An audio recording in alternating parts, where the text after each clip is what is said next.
I am so old.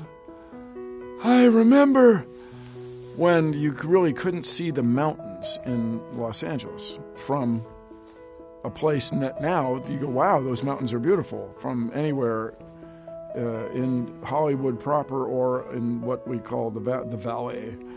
You didn't used to be able to see the mountains because of air pollution. I came of age as an engineer when people were building the Ford Pinto and the Chevy Vega, and there was all this pollution everywhere, and there was controversy about putting seat belts in cars, let alone catalytic converters. These things that to me objectively were not the best result of the engineering that I was brought up. You know, engineering is applied physics. It's applied science. And so mechanical engineering. And so I was very, very troubled. I just thought, man, the future is the kids. The guys I'm working for are just not moving forward. The President of the United States took solar panels off the roof of the White House with the belief that they were hippie energy and inappropriate, and eschewed the U.S. effort to convert to the metric system. And I was just, man, this is not the future. Bill Nye the Science Guy.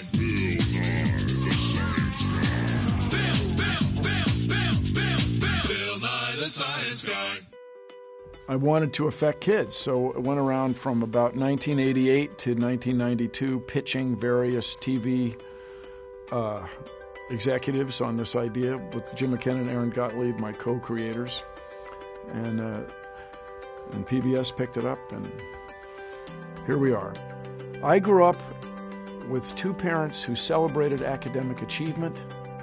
They were both veterans of World War II.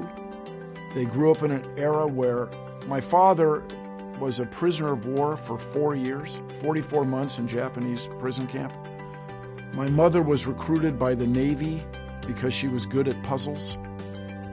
And I grew up with this we're all in this together thing. Everybody's the same. We all have equal rights under the law. So when you grow up with that tradition, the environment becomes important. Objectively, you can see the Earth is this big. There's 7 billion people, more than that, living here. In order to feed everybody, we're going to need science and technology, and you can't bite the hand that fed you. This is to say, if we screw up the Earth's environment too much, or especially too fast, we won't be able to all live here.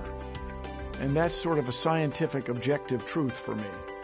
Like, the argument that that's not true doesn't hold much water, some sort of pun intended there. 3 things we want for everybody in the world: clean water, renewably produced, reliable electricity, and access to whatever the internet is in the future, global electronic information. And if you're going to do those 3 things, you have to have technology, which is derived from science, which is derived from scientifically literate people. And so let's go. Everybody, we're not going to be coal mining in 50 years. Let's go. Let's move away from that. So let's change. Let's stop mining coal and make electricity these new cool ways. Come on. Let's go.